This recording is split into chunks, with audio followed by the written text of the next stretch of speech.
Jerusalem was considered a hotbed. Insurrections could arise at any time. Not so in Galilee. And so they obviously would have to have more soldiers in these imperial provinces. All right, so why? There was another reason, though, for this garrison in Capernaum. It was because Capernaum controlled the Via Maris. The Via Maris was a highway. The words mean the way of the sea. If you remember me in teaching the life of Christ, there were three predominant highways in the Middle East. One of them was called the Royal Road. It started at Susa, or Shushan, the capital of Persia.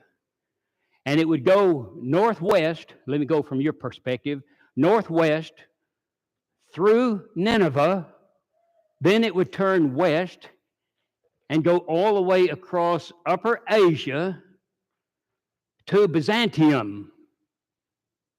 At Byzantium, there is an isthmus. What is an isthmus? I'm not tongue-tied. It's isthmus. There's a strip of water which separates this land from this land. And so the Royal Road ran all the way to Byzantium, to that isthmus. On the other side of the isthmus, the same road picked up and continued on to the Sea of Adria. At that point, it was called the Egnatian Way. So the Royal Road and the Egnatian Way are the very same. I don't understand why they had the name change, but they did. And then after they crossed the Aegean Sea, it picked up at the Three Taverns and went on through the Appian Way on to Rome. That's one road.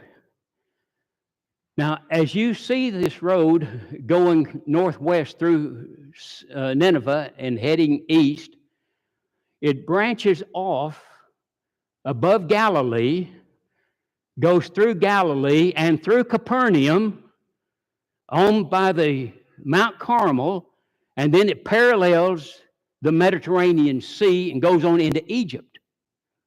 This was the most important of all roads. It was also called the Trunk Highway. So the Via Maris, or the Trunk Highway. There was another one. If you can picture the road starting at Susa, going northwest through Nineveh, it branches down just on the eastern side of Galilee and goes straight down. This is called the King's Highway, or the Sultan Road. All three of these roads ultimately led to Egypt, because at this time, Egypt and Mesopotamia and Persia and Babylon and Assyria, they had to exchange goods. It was a massive commercial operation. There was a lot of business transacted between those five countries. So they made these roads.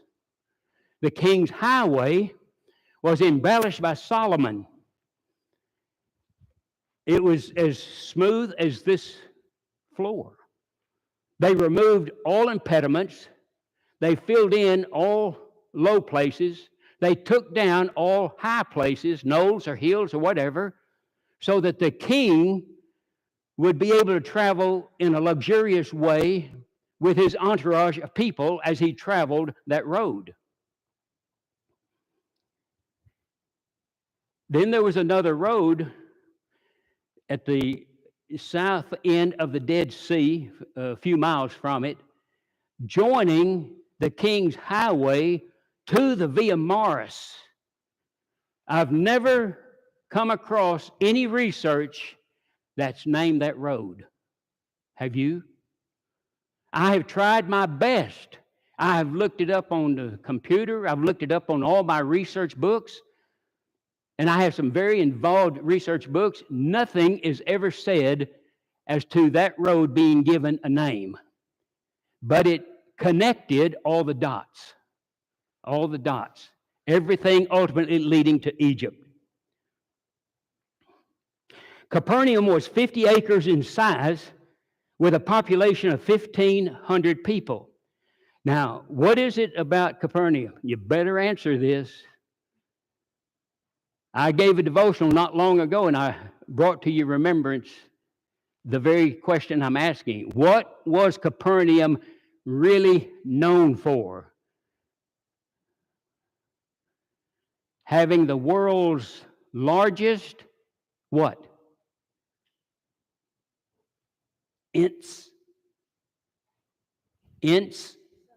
Insula. Well, tell me what an insula is. Pardon? All right. Angie's got the answer. You know how she answered it? A woman has to use her hands. Well, we men do too. All right. Here's the father's house. And when his sons marry, they come and build onto that house. Their sons come and build onto that house. And insula, so Capernaum had 120 insulas. 120. I would love to be there just to see that. All right, number 2. There were 2 Bethsaidas. Now notice up here in the upper paragraph, Jesus and his disciples left Capernaum. They sailed privately across the northern end of the Sea of Galilee and came to Bethsaida Julius. So that's what we're talking about now, point number 2. Bethsaida of Galilee, there are 2 Bethsaidas. Bethsaida of Galilee is mentioned in John 12:21, and I would almost bet you $100, Carl, I said almost, all right, that you can't find a map with Bethsaida of Galilee on it. I've never found it on a map. And I have several maps. I don't understand this. Because John clearly says there is a Bethsaida of Galilee. But Jesus and his apostles go across the northern end of the Sea of Galilee to Bethsaida Julius. And these are probably not more than 8 miles away from each other. Capernaum is on the northwest upper side of the Sea of Galilee. Bethsaida of Galilee is right there with it. And then just 4 miles away, you've got Bethsaida Julius. Now, Bethsaida Julius was on the east side under the rule of Tetrarch Philip. Okay? 3 miles north of the lake or Sea of Galilee. Let me see if I've got this somewhere. I don't know if I have to have it in here somewhere, but Jesus, why did Jesus and his apostles, they made a pretty sudden move from Capernaum? Why do you think they quickly left Capernaum? They just received news that John the Baptist had been beheaded. And they skedaddled out of Capernaum. Why? Who is it that killed John the Baptist? Herod Antipas. Who ruled Galilee? Herod Antipas.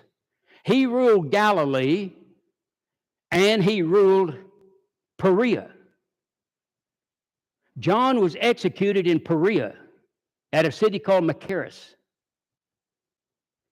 But since the same ruler ruled Galilee as well as that province where John was killed, they felt like Herod would be after them. And so they had to flee. I've communicated a lot with an infidel, C. Dennis Moore. He wrote an encyclopedia called the Encyclopedia of Biblical Errancy. I responded to about 100 of his objections in a manuscript that I have. He says Jesus and his disciples slunk away, that they're cowards. They didn't slink away. They were using wisdom. Jesus knew he was going to die. That's why he came to this earth. But the timing had to be just right. Had to be just right. He couldn't die prematurely. And so he was wise to make sure, just like Mary and Joseph, when they came back, from Egypt, they were concerned, who's the ruler now?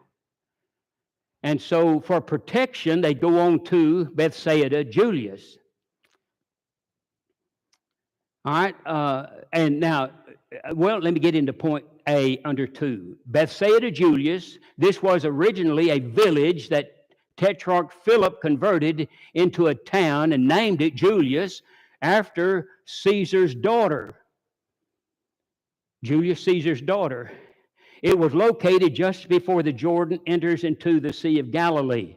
Now, I've told some of you this, but where did he get his name Caesar? No one else had ever been named Caesar.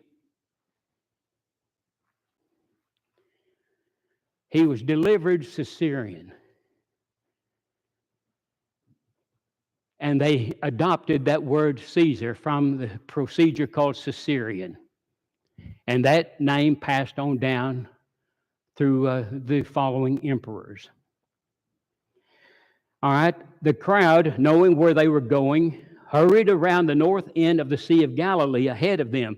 So here Jesus and his apostles, they're in the upper, where the Sea of Galilee starts narrowing on its northern periphery. They get in and they cross over 4 miles of the lake. And the crowd runs ahead of them. They get to Bethsaida, Julius, before Jesus and his apostles do. They were anxious, to hear and to follow the Lord. So the crowd, knowing where they were going, hurried around that north end, crossing the ford, which was about 2 miles from the very northern tip of the Sea of Galilee. This crowd of people was on their way to the Passover, John chapter 6. There were 5,000 men, according to Matthew 14:21, whom Jesus fed.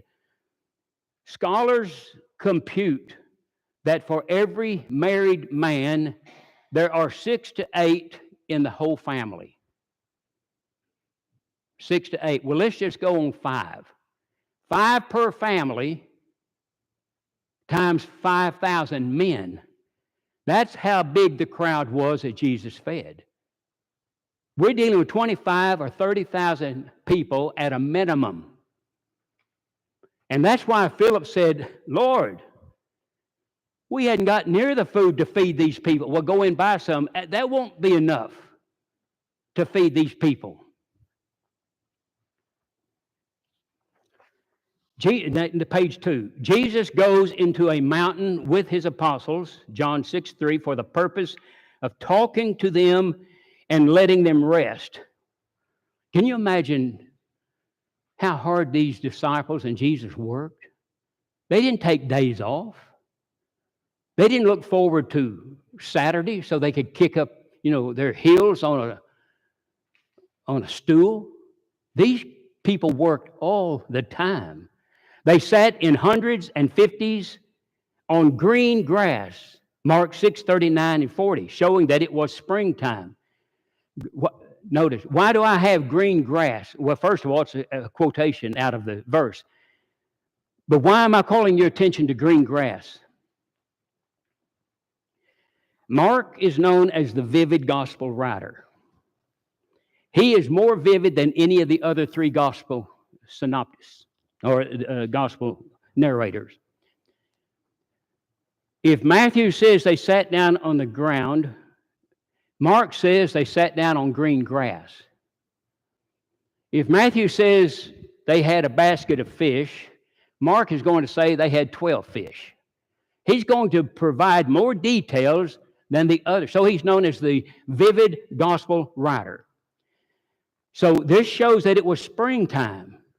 Now notice, in the feeding of the 4,000, I don't want to jump the gun.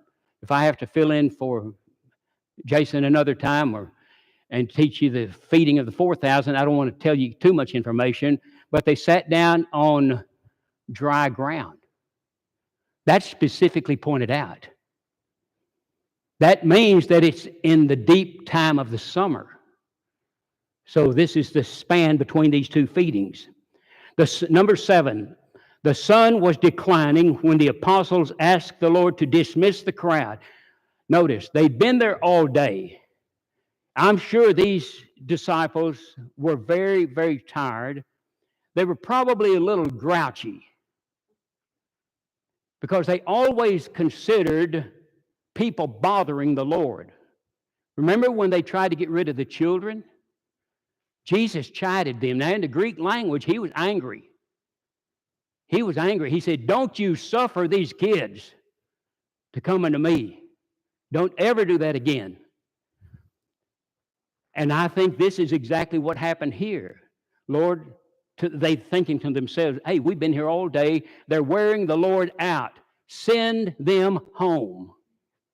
Well, they ought to learn that they don't rebuke the Lord. He knows what he's doing. But Jesus was bent on feeding the multitude. I'm going to feed them before I dismiss them.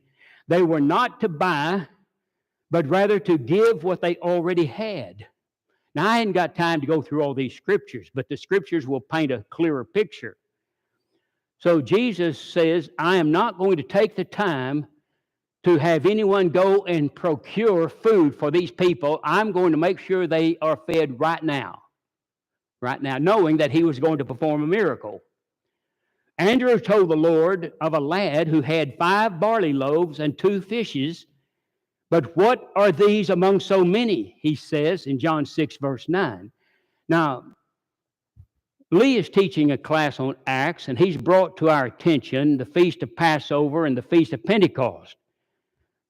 Now, to show Lee that you are listening very carefully to his class, how many days after the Feast of Passover was the Feast of Pentecost? Pardon?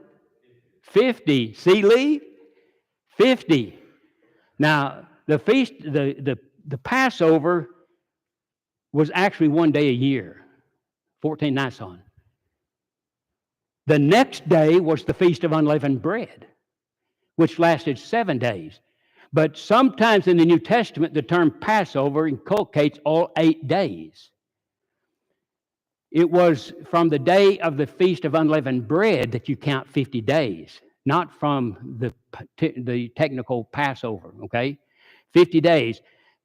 Passover celebrated the barley harvest, whereas Pentecost celebrated the end of the wheat harvest. So the wheat came in about 50 days after the barley did.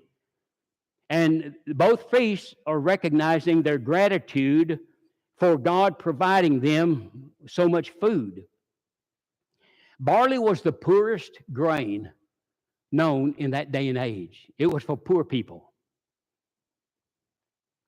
And these were poor people. All right, now barley, as I said here, was the poorest of grains. The word fish is the Greek word asarion. You see that little Greek letter that looks like a pitchfork, devil's pitchfork? That's PSI, pronounced psi. P is being silent. The I doesn't show up in the English spelling. Osarion. What is eaten, that is, with bread, like our sardines. The fish were small, generally dried or pickled. After taking the food, Jesus blessed them and brake. He blessed what? He blessed them. What's them? He blessed the food, all right?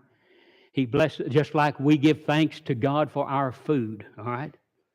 And gave to his disciples to distribute.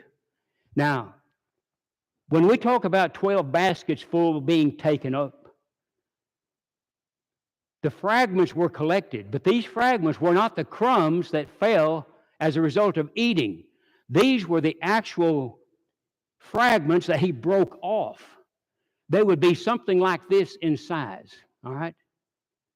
They would be sufficient to hold the people over until they could get to a better place, till they could go to Denny's, all right? So they collected these fragments. And,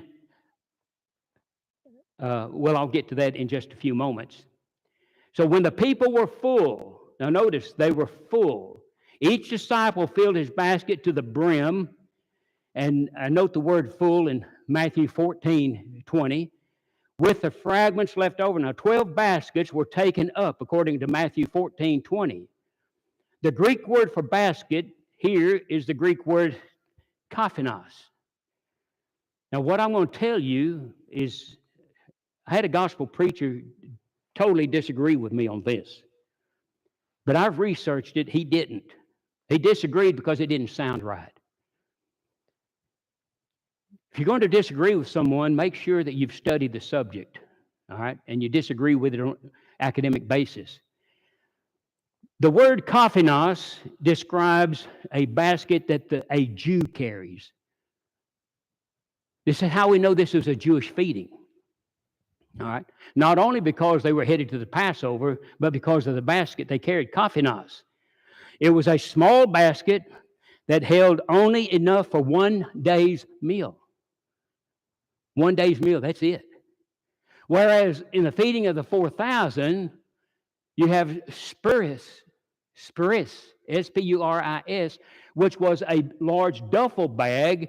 You could crawl in, maybe Lance can't crawl in it, but Faye could crawl in this duffel bag. It was built or made for enough food to carry on for several days. So this Coffinos was a long-necked flask, carry enough food for one day. These baskets were carried only by Jews. The Jews carried their own food, notice, lest they should be compelled to eat food which had been touched by Gentile hands. They would not buy food from any vendor that was a Gentile. Number 10, the Pharisees objected that the apostles did not first wash their hands, Matthew 15:1. Turn to Matthew 15:1 just for a moment. Now, Matthew 14 is the account of the feeding of the 5,000. Matthew 15 is the account of the feeding of the 4,000.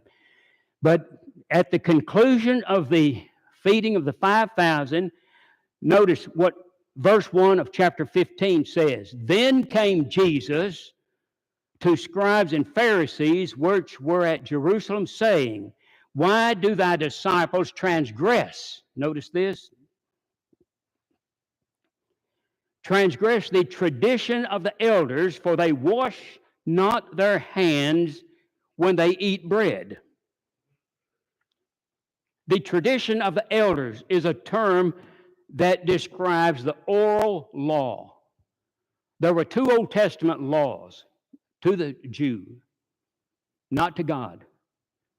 One was the written law given by God on Mount Sinai through angels to Moses.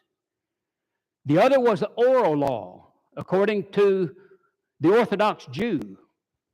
God gave them a written law, and he gave them a traditional law, which was an oral law, which was never written down. They have a big book now called the Mishnah. And the Mishnah is a compilation of all these unwritten laws. I have copies of all this, the Babylonian Talmud, set about that long, that gives some of the silliest laws. They are man-made. They are not God-originated. And this is the oral law. So they are not charging these apostles with breaking the law of Moses. They're charging them with breaking our law. This is why Jesus could never win. They either charged him with breaking the written law or breaking the oral or non-written law. He would lose no matter which way he went, no matter what he said. You can't deal with people like this. All right? Any questions yet? Now remember, do you remember my demonstration of how they washed hands? You don't? They would hold the left hand up. They would get water enough to fill 1.5 eggshells. All right? I'm telling you, the Jews were meticulous. They didn't just get some water like the Western movies and drink it. They got 1.5 eggshells of water, and then they would pour it on their fingers and let it run down to their wrist. Now, the left hand was cleansed, and they repeat with that left hand, which is clean, and then they pour it on the right hand. That's how they washed. They didn't go in there and wash like we do. This feeding was a Jewish feeding. The people stayed 1 day. 1 day. This feeding fueled the hatred of the Pharisees. Why? Because no one washed their hands before eating. And then I have your references here. They didn't care that the hungry people were being fed. They didn't care about the miraculous multiplication of the loaves and the fishes. They didn't care about the poor people. They only cared about their tradition, all right? They didn't care about the spiritual truths Jesus was teaching. They cared only about ceremonialism. And this is one of the things that caused them to start laying or plotting strategy to kill Jesus. There were several things that led up to Jesus' crucifixion. There were several things that Jesus did that caused these Jews to say, we've got to figure out some way to kill this man. Name me some of them outside of this. Eating without washing. He cleansed the what? He cleansed the temple. Twice. All right? He said God loves the Gentiles. I have scriptures on all this, but I won't get into it. He claimed to be equal with God. He claimed to forgive sins. All of these things added up to the crucifixion of Jesus. Failure to wash hands before eating was clearly against the tradition of the elders. All right, I hear these little voices. To neglect this injunction of washing hands was to be guilty of the grossest carnal defilement next to touching a dead body. Can you believe that? This was the second worst thing in Judaism than touching a dead body, to sit down and eat a meal without. Now, Betty, I want Cheryl to watch you wash your hands tonight. I want to see you wash your hands before you eat this fellowship meal. All right? I'll provide the water. Any questions? None? Okay. Well, we need to pray that Jason has a safe flight wherever he's going, and that he will be brought home safely. Have you heard from him, Courtney? Is he doing okay? On his way home. All right, good. All right. No questions. Yes, Eric. Matthew 15, when the Pharisees confront Jesus, he says, why do you yourself transgress the commandment of God for the sake of your tradition? Then on down he says, and by this you invalidate the word of God for the sake of your tradition. So to me that tells me they're putting tradition before God. And Jesus called them out. Technically, the Jews equate both the law, written law, and oral law as equal. But if it came down to the choice, they picked traditional law. The Mormons equate, I know this for a fact, I've dealt with too many of them. Dozens of these so-called elders. They equate the Book of Mormon with the Bible. But if there's a choice, they pick the Book of Mormon. Same old Jewish mentality. All right, thank y'all.